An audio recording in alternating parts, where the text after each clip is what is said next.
پچھلے ہفتے میں نے سکھایا تھا کہ جب خدا آپ کو بچہ دے، آپ کی گود بھر جائے، تو اسی دن سے اس کے بارے میں سوچنا شروع کر دیں، اسی دن سے اس کے بارے میں اس کے لیے دعا کرنا شروع کر دیں۔ اسی دن سے میں نے بیان کیا تھا کہ یہودی ماں اپنے بیٹے کو 3 سال تک دودھ پلاتی تھی اور بیٹی کو 2 سال تک دودھ پلاتی تھی، اور جتنی بار وہ دن میں دودھ پلاتی تھی اس کو اپنی گود میں رکھ کے اس کے کان پر یہودی کلمہ سکھاتی تھی۔ استثنا کی کتاب کے 6 باب میں، سن اسرائیل تمہارا خداوند ایک ہی خدا ہے، یہ یہودی کلمہ ہے۔ اور ماں بچہ سنتا ہے سمجھتا ہے نہیں، وہ اپنی ذمہ داریاں پوری کرتی تھی۔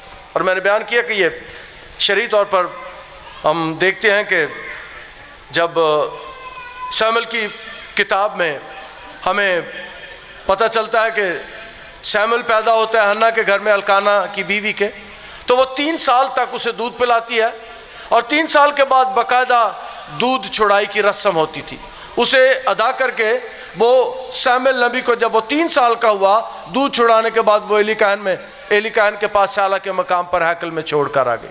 پھر بچپن ہی میں ہم دیکھتے ہیں چونکہ اس کی ماں نے اس کی تربیت اس طرح کی تھی کہ اس چھوٹے سے بچے کے ساتھ خداوند بچپن ہی باتیں کرنا شروع ہو گیا، خداوند اسے آوازیں دینا شروع ہو گیا۔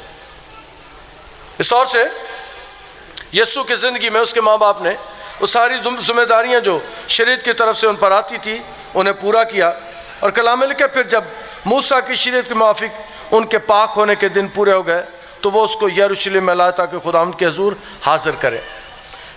دوسری بات بڑی خوبصورت ہے کہ 40 دن سے ماں بچے کو ہیکل میں لے آنا شروع کر دیتی تھی۔ بچہ جب 1.25 ماہ کا ہوتا تھا تو ماں ہیکل میں لے آتی تھی اسے۔ اس طور سے یہودی بچے بچپن ہی سے ہیکل میں آنا شروع کر دیتے تھے، اور ماں باپ یہ ذمہ داری سمجھتے تھے کہ وہ ہیکل میں جائیں، اور جو بچے ہوتے تھے ان کے لیے علیحدہ ربائی بیٹھتے تھے، ان کے ساتھ شریعت کی باتیں کرتے تھے۔ یسوع مسیح کے زمانے میں مشہور ربائی تھے جن کے پاس بچے جا کے سیکھتے تھے۔ ہم دیکھتے ہیں کہ یہ بچہ یسوع جب 10-11 سال کا تھا، 12 سال کا تھا، تو وہ ہیکل میں گیا اپنے ماں باپ کے ساتھ، اور ہیکل میں جا کے وہ استادوں کے ساتھ، ربائی جو وہاں بیٹھتے تھے ان کے ساتھ سوال و جواب کرتا ہے، اور اس کے سوالوں سے ہم کلام مقدس سے سیکھتے ہیں کہ وہ حیران ہوتے تھے۔ اور یہی نہیں بلکہ جب ہیکل سے واپس آ رہے تو عید کو منانے کے بعد تو بچہ یسوع پیچھے ہیکل میں ہی رہ گیا، یروشلم میں رہ گیا۔ پھر وہ واپس جا کر اسے ڈھونڈتے ہیں اپنے جان پہچانوں میں، اور جب واپس جاتے ہیں تو اسے استادوں کے پاس بیٹھا ہوا دیکھتے ہیں۔ اس سے ہم سیکھتے ہیں کہ مقدسہ مریم نے، مقدس یوسف نے بچپن ہی سے اس کی تربیت بہت اچھی کی تھی، اسے اپنے ساتھ ہیکل میں لے کے جاتے تھے۔ اور آج کے کلام میں سے بات جو آپ کے سامنے رکھنا چاہتا ہوں، ہمیں اپنے بچوں کی ایسے ہی تربیت کرنی چاہیے۔ بچے آپ کے ساتھ آتے ہیں اور مائیں انہیں سنڈے اسکول میں نہیں جانے دیتی کہ ان کی تربیت نہ ہو جائے، مائیں انہیں اپنے پاس بٹھائے رکھتی ہیں۔ یاد رکھیں کہ ہر عمر میں ایک معیار ہوتا ہے سیکھنے کا، تو مہربانی سے اپنے بچوں کی تربیت اس طرح کریں کہ چرچز نے آپ کے لیے انتظام کیا ہے بچوں کے سیکھنے کا، تو ضرور ان کو وہاں بھیجا کریں تاکہ وہ تربیت پائیں۔ اور دوسری بات یہ ہے کہ بچے ضرور چرچ میں لے کر آئیں، پھر انہیں بیٹھنا سکھایا کریں۔ گھر میں ایک بات کے لیے میں خدا کا شکر ادا کرتا ہوں، آج صبح جب میں باہر کھڑا تھا لوگوں کو مل رہا تھا تو ایک خاتون اپنے بچوں کو میرے پاس لے کر آئی۔ اس نے کہا کہ پادری صاحب یہ میرا بیٹا جو اس کی گود میں تھا، کہتے یہ آپ کی طرح دعا کرتا ہے۔ میں خوش ہو گیا اس بات سے کہ کم از کم یہ بچہ جو ابھی گود میں ہے اس نے دعا کرنا سیکھ لیا ہے، اس کو پتہ ہے دعا کیسے کی جاتی ہے۔ تو مہربانی سے اپنے بچوں کو اس طور سے تیار کریں۔ یہاں پر میں دعا کرتا ہوں، ہماری ٹیم دعا کرتی ہے، کرتے ہیں، بچے اس سے انسپائر ہوتے ہیں، بچے اس سے سیکھتے ہیں۔ اور کئی دفعہ میں سنڈے اسکول کے بچوں کو سامنے لا کر ان سے کہتا ہوں کہ کلیسیا کے لیے دعا کریں، ہم چاہتے ہیں کہ ہمارے بچوں کی تربیت ہو۔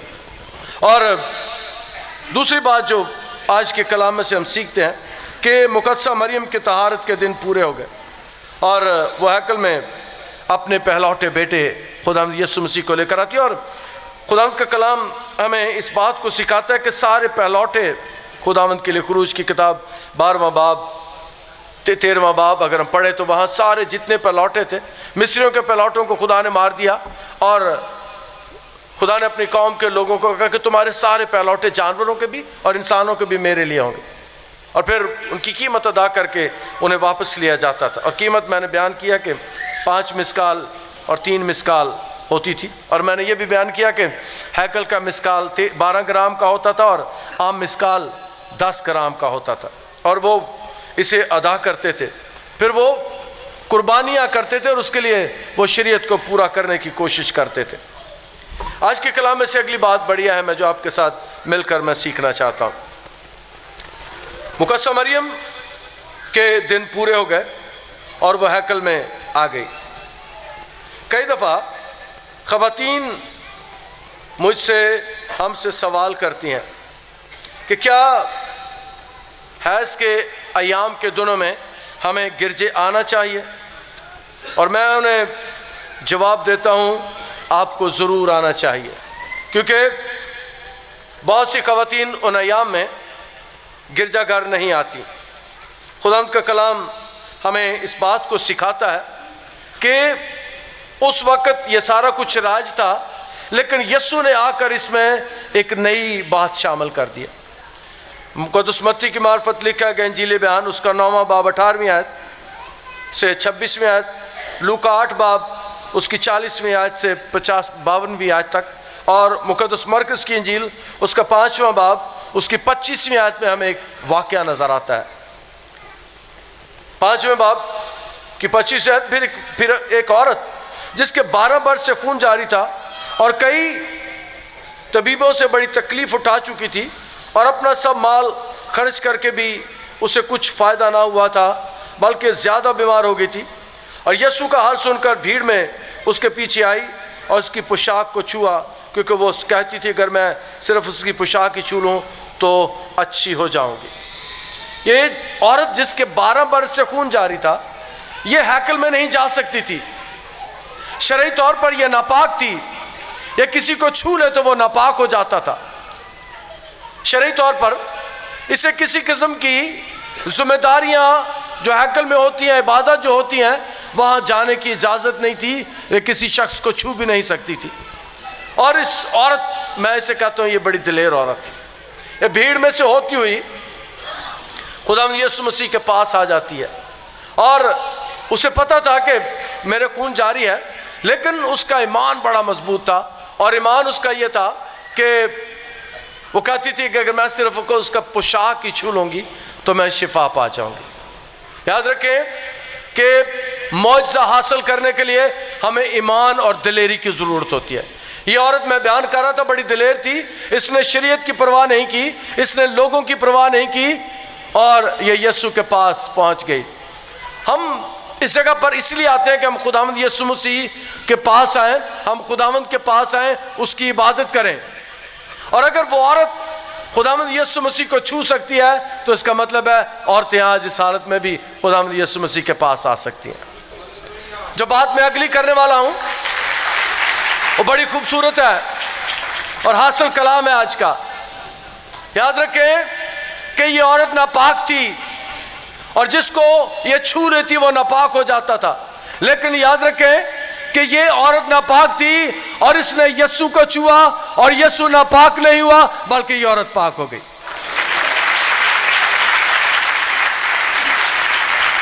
میرا یسوع کسی کوڑی کو چھونے سے ناپاک نہیں ہوتا، میرا یسوع کسی ایسی عورت کو چھو لینے سے ناپاک نہیں ہوتا، بلکہ ایسے لوگ جو یسوع کو چھو لیتے ہیں، جو یسوع کے ساتھ ٹچ ہو جاتے ہیں، جو یسوع کے ساتھ مس ہو جاتے ہیں، جو یسوع کا پلڑا چھو لیتے ہیں، یسوع نے پاک کرنے کا آج بھی اختیار رکھتا ہے۔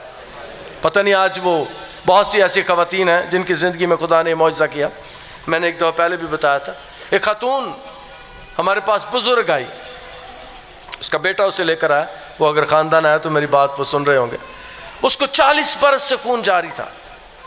وہ کہتے جب وہ بیٹا جو اسے لے کر آیا تھا، کہتے جب میں پیدا ہوا تھا، ابھی اس کے بچے جوان ہیں، کہتے جب میں پیدا ہوا تھا تب سے میری ماں کے بطن سے خون جاری تھا، اور اسے ہمارے پاس لے کر آیا، اور یہاں پر میں نے اس بزرگ عورت کے لیے دعا کی، اور گھر جا کے اس نے بتایا کہ میرا خون اسی وقت بند ہو گیا تھا. 40 سالوں کے بعد 40 سالوں کے بعد میرے بدن سے وہ خون بہنا بند ہو گیا.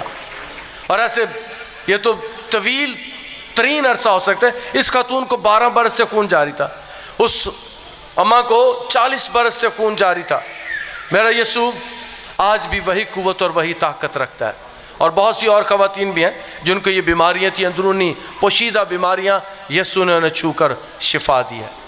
اس عورت میں دلیری تھی. اور یاد رکھیں کہ خداوند یسوع مسیح نے اس معجزے کو کرنے کے بعد میرے اور آپ کے لیے, میری ماں بہنوں اور بیٹیوں کے لیے گرجے میں آنے کا راستہ کھول دیا ہے. ہیکل میں تو انہیں نہیں گھسنے دیتے تھے, لیکن یسوع کے پاس, یسوع کے گھر میں آج بھی آپ آ سکتی ہیں اس حالت میں, کیونکہ اس عورت نے ایسا ہی کیا تھا.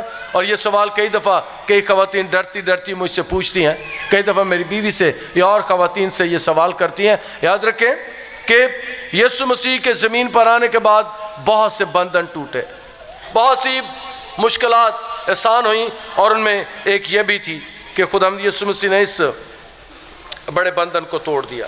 یہ عورت یسوع مسیح کے پاس آتی ہے اور اس کے ذہن میں کہ اگر میں اس کی پوشاک کو چھو لوں گی, کیونکہ وہ کہتی تھی کہ اگر میں اس کی پوشاک چھو لوں گی تو اچھی ہو جاؤں گی, اور فی الفور اس کا خون بہنا بند ہو گیا.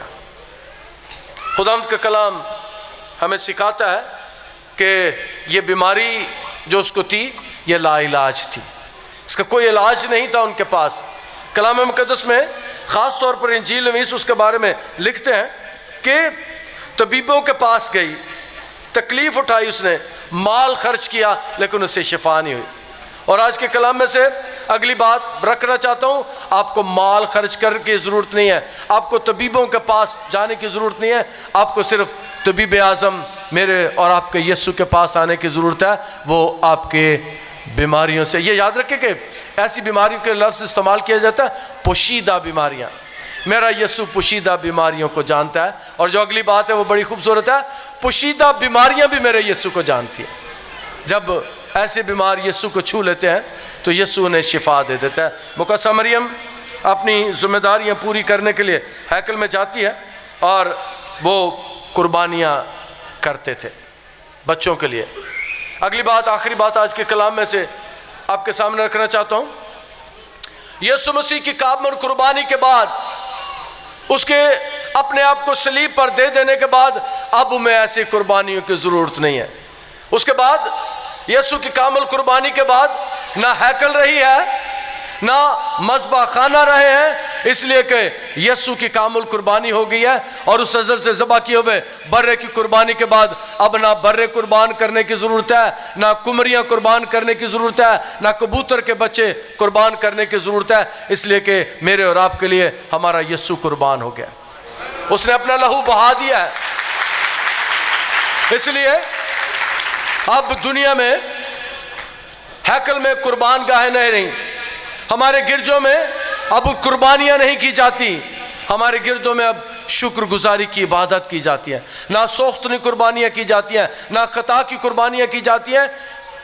سوختنی قربانیاں جلا دی جاتی تھی, خطا کی قربانیاں کی جاتی تھی. اور آج آپ کو بتانا چاہتا ہوں کہ اب ہمیں خطا کی قربانیاں کرنے کی ضرورت نہیں ہے. میرا اور آپ کا یسوع ہماری خطاؤں کے لیے قربان ہو گیا. اس نے میرے اور آپ کے گناہ اپنے اوپر اٹھا لیے ہیں. اس نے اپنی جان دے کر, اپنا لہو بہا کر میرے اور آپ کے گناہوں کو معاف کر دیا ہے, ہمیں دھو دیا ہے. اس لیے اب ہم قربانیاں نہیں کرتے کہ یسوع قربان ہو گیا ہے.